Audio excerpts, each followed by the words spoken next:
Welcome back to Common Sense, everyone, where common minds come together because. Common sense ain't that common, y'all. So, welcome back, everyone. Welcome back. So, today, in today's episode, we won't be talking about an anime. We won't be covering a movie or the hottest topics out right now. But what we will be doing is we are digging a little deeper, and you guys will get to know us as people a little bit better today. And while we're doing that, we are going to take a dive into the world of news media as a multimedia journalist. Are y'all ready? Because we got the tea for y'all. The Okay, real is y'all stuff. I ready? wish I would have got a video like this in high school, college, something to tell me a little bit beforehand. And this is not really to deter you guys, but it's just to give you some of the facts.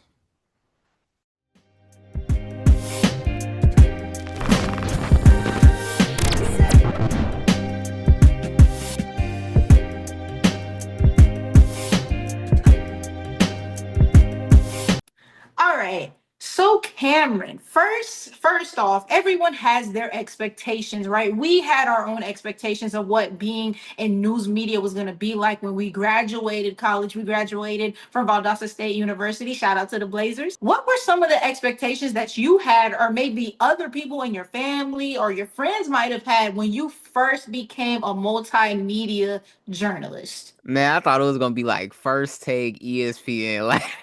Like, like tell you the truth. Like I was gonna be on the camera. I was gonna be talking about how I wanted to. I could I didn't have to talk I could talk the way I wanted to talk. All of those things that you see on ESPN, because that's honestly where my motivation kind of came from to want to be in it, is just watching ESPN and a little bit of news from time to time.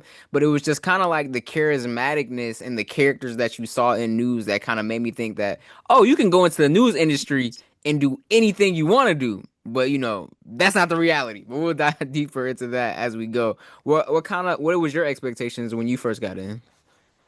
So, being that I had got a job for working as a reporter straight out of college, I had already had the expectation that I was going to have to find stories and stuff like that because I was Okay. already told I was going to have to do that. I thought it was going to be more free willed, if Hmm. that makes sense. Like I felt like you can basically live by the beat of your own drum and basically do your own thing. And kind of like what you said, I thought it was one of those moments where it was like it was your time to basically take creativity and grow and go completely however whatever direction you wanted to take it in.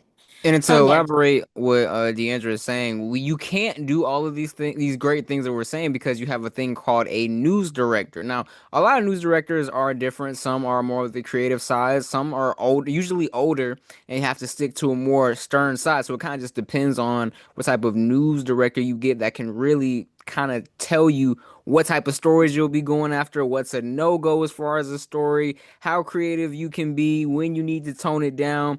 They're gonna kind of tell you all of those things. So it's just like all of those things kind of combine, and you're kind of in a box, believe it or not, when you're doing news all the time. You kind of have to, depending on what the story is, you kind of have to be stern the entire time, or it could just be a spree of stories where it's just death after death after death after death. No matter what type of toll you think you can kind of get over it just because it's not happening to you personally. But when you're around it all the time, you see the police cars and you have to talk to the families, it can weigh on you. It really can. It can really change how you feel. And that's something you probably wouldn't expect to be going through. And, when you're first just looking at the job itself.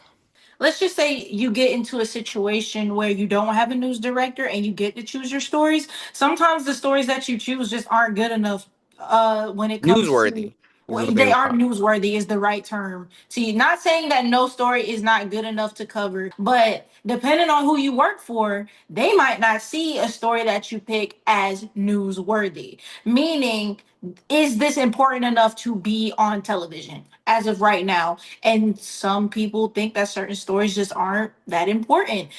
You get into a situation where people aren't answering your calls, people cancel on you. You may have something scheduled to cover one day, but then people cancel on you, and now you're out of a story, and now you got to shift and find another one. So, under that lens, sometimes it can be hard to be creative, and sometimes it can be hard to come up with things specifically when you're on such a short deadline. So why did you want to originally go into news media? So I'm just gonna keep it a buck with y'all. I saw it as a way to get my foot in the door because I love storytelling. I love editing. I love taking small pieces together, hearing things and putting them together and creating a coherent story. That's what I love doing.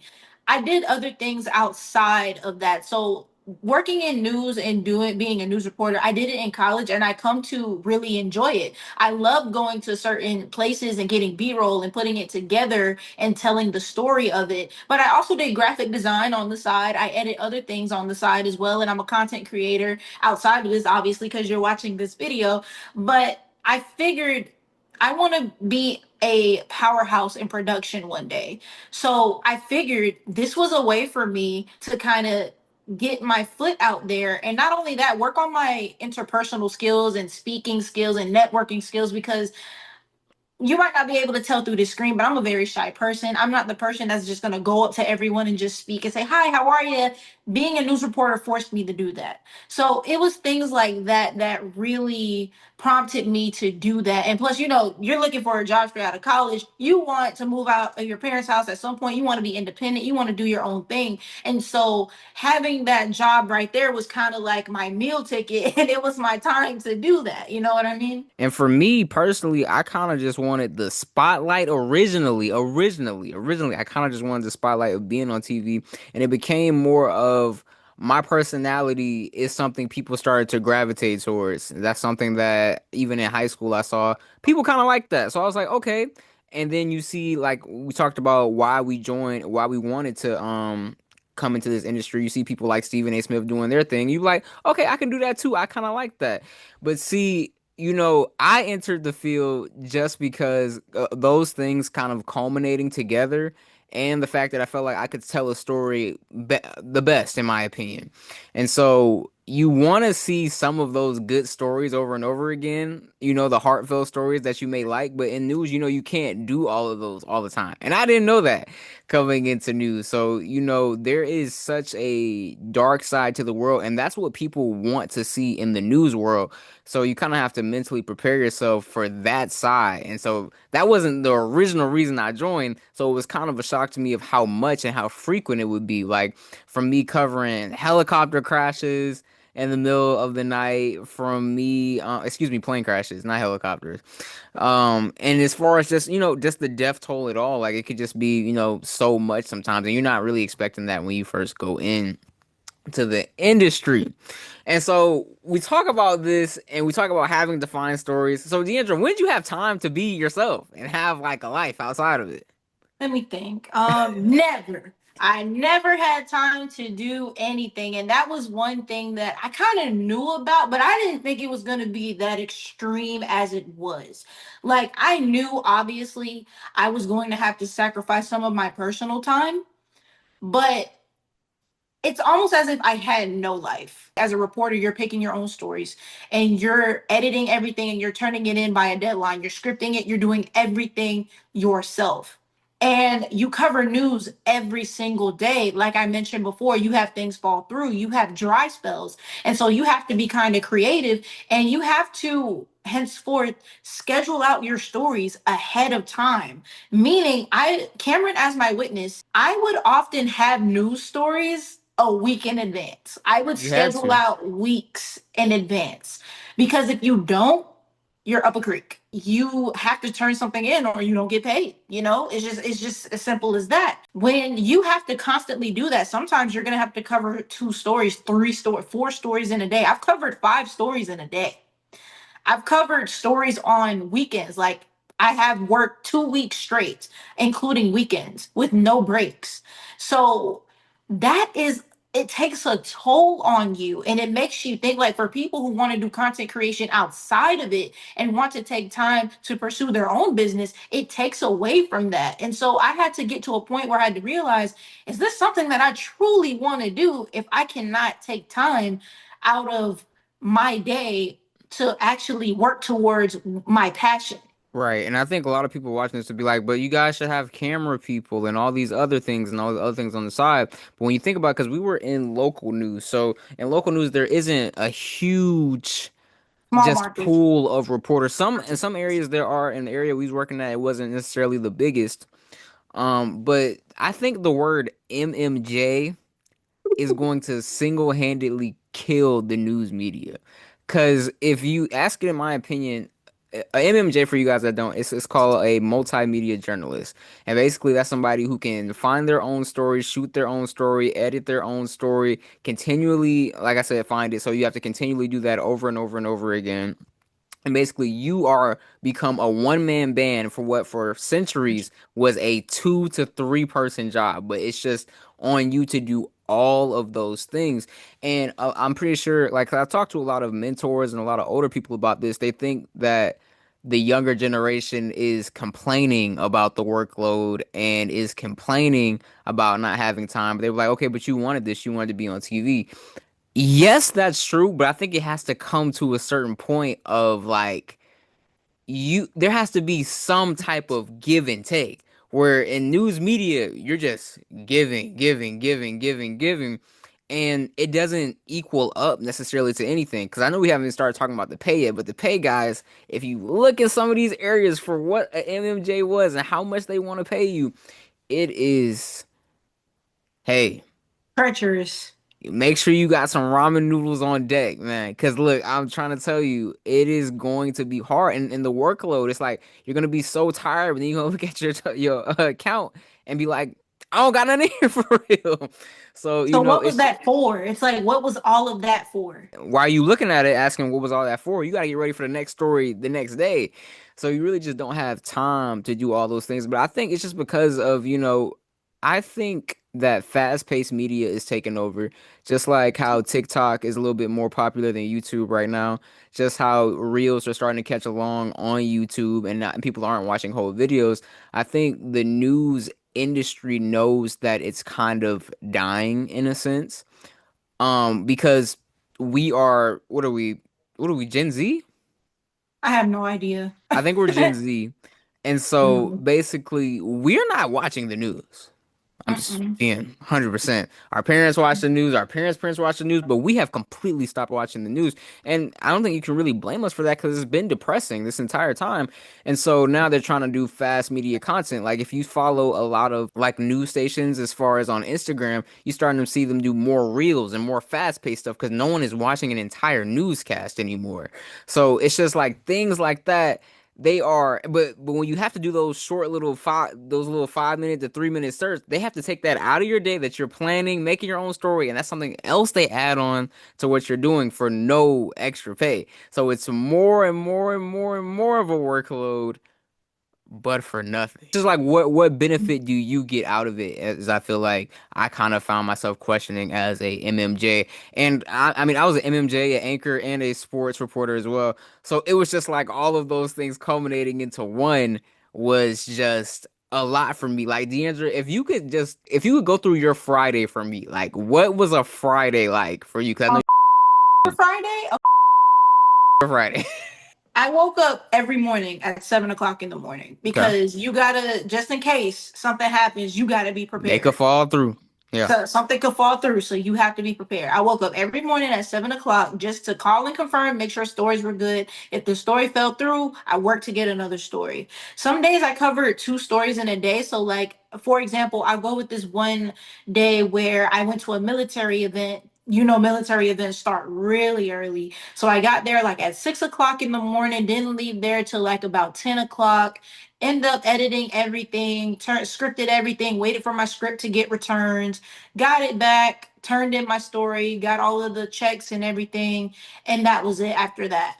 And so that was for one story. Maybe I might have to cover another story. Maybe I might have to go in and cover something else just so I could have something ready for on Monday to go. But after that, I am preparing for my live shots. And so we have to go live and preview the game at 6 o'clock. I would prepare and I would practice until about I say about 3:30, 4 o'clock, depending on where my game was located. Sometimes I would have to drive right down the street, which would be like 15 minutes. Sometimes I had to drive like 30 minutes away. It just depends on the game that I got that Friday. And so I would prepare, I'm reading, I'm practicing for the live shot. Boom, come 6 o'clock, we do the live shot. Then you got to cover the game. So we stay from to halftime, depending on certain cases. Some cases you may have a team that blows out the other team, so you can leave early and start editing. So let's just say scenario where I leave at halftime, right? Then you're gonna sit in your car from about. It How depends. long? It depends. I It guess it would depends how depend. long the game is. So like Yeah, yeah, sometimes yeah. you may get to your car at like 8 o'clock, 8:30, Mm-hmm. depending on the time. Yeah. But you would get in your car, you would edit there, and then you would have to oftentimes park at a McDonald's or drive back home to turn in your package because places just don't. South Georgia, no Wi-Fi. It's just no signal, no nothing. So you have to go to a McDonald's or a restaurant, and if you're close enough home, you can drive home and then export it from home. So you would get it checked by your sports director, and then you would be done for the night. And I would say when it's all said and done, you're probably done by 11:30, sometimes 12 o'clock, depending on how far you have to travel. Yeah, 12, 12, 15. Yeah, you working into the next day, definitely sometimes just when you have to go to a game farther away. For me, it was since I was anchoring most of the time we were doing football as well. I would have to, okay, like this is just on since she gave you a regular day, I'll give you a crazy day for me. So I had to once go do a story at maybe like 7 o'clock in the morning, an hour away from our studio, right? And then, like I said, driving an hour away, I had to go back to the studio, anchor the 12 o'clock show. There's also a guest sometimes on our 12 o'clock show, so I'm prepping for an interview sometimes. And among rereading lines, prepping for interviews, you have to do all of these things in a short amount of time, come back in and knock it out, right? And then after that, you have to edit this story that I put together. And then like Deandra says, I have to go prepare for a live shot at what was it at like necessarily like 5:15? No, it was like, we used to be out there by like 5:45. Live shot would probably be like 6:20 or something like that. Most high school games in South Georgia start at 7:30. So depending on the type of game it was, you could possibly leave and get to your car at 8:30. You gotta edit there. And this could be, you know what I'm saying? You could live an hour, 2 hours away from where you're going. So again, like Deandra said, no, it's not a lot of Wi-Fi either. So, you kind of have to sometimes go off of your hotspot. Even that doesn't work. Some of the times you have to find like a McDonald's or something like that. And your day doesn't end till like 12 o'clock. And so, you really have to enjoy the process and storytelling if you're going to be in this business because that's what you're going to do for like a majority, like 90%, just straight storytelling and traveling. So if you really like that type of stuff, I would, this is definitely the choice for you as far as a career because you're really not going to have time to do much else but that. So, just enjoy it. If you do enjoy that, this is the perfect job for you. But just know, even if you do enjoy it, there is a high chance you're gonna experience burnout. Just Right. saying. A high And and chance. and it's so crazy when you ask professionals like how do they deal with burnout? Their answer is, well, you know what I'm saying? It's just going to happen. It is just a chain of the exact same thing for days and days and days and days on end. Like I won't say no 2 days in the media are the same, but they can get overtly taxing if you keep doing the same thing so many times, waking up early in the morning trying to find a story. There's so many stressors on you that's just like, man, you are in a endless loop of this all the time with no money. Like I'm just being for real. Like you are in a endless loop with enough money to survive. Honestly, I saw somebody break it down this way. Like being a news reporter, basically your salary is enough to get you somewhere to stay by the news station and to travel in your car and to make sure you're still alive and can eat each day. That's Yes. basically what it is. That's basically what it is. And it's just I don't know, for the pay that you get, it has to be the workload it's a lot. And then when you enter into the field, nobody tells you this because they want to they don't want to tell you the truth because obviously they want you to work for them. Hmm. So they're not going to tell you what it really is like. You go in here thinking that it's going to be more of a team aspect. You're going to have someone kind of leading you. That's not always the case all the time. Sometimes you really have to figure it out for yourself. Now, I will say, like, the people that you do meet along the way and in your station will become like your family. Like, those Yes. are the people y'all are going to suffer together, and y'all are going Hmm. to unite in suffering together just because of the grind that you guys are gonna eventually become closer friends just because of that. So you'll meet some of the coolest people, some of the greatest personalities just by just working at a news station. So that is one of the upsides of it. But again, there are so many things, other factors you have to consider. And I want to preface this again. We're not trying to tell you not to go into the news industry if you really want to go to it, but these are just some kind of just precautions and just to let you know what exactly you're getting yourself into.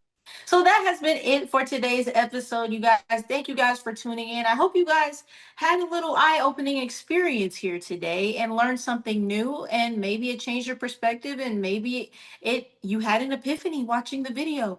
Write down in the comments below, is there anything else that you guys want to know about the news media industry? Again, we might not know everything, but we might be able to answer some of your questions, so don't be afraid to comment down below.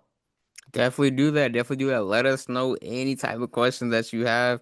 If we can't answer it, I can ask somebody that probably knows the answer. So All right. just any type of question. Well, that's the end of today's episode, you guys. We'll see you guys in the next episode.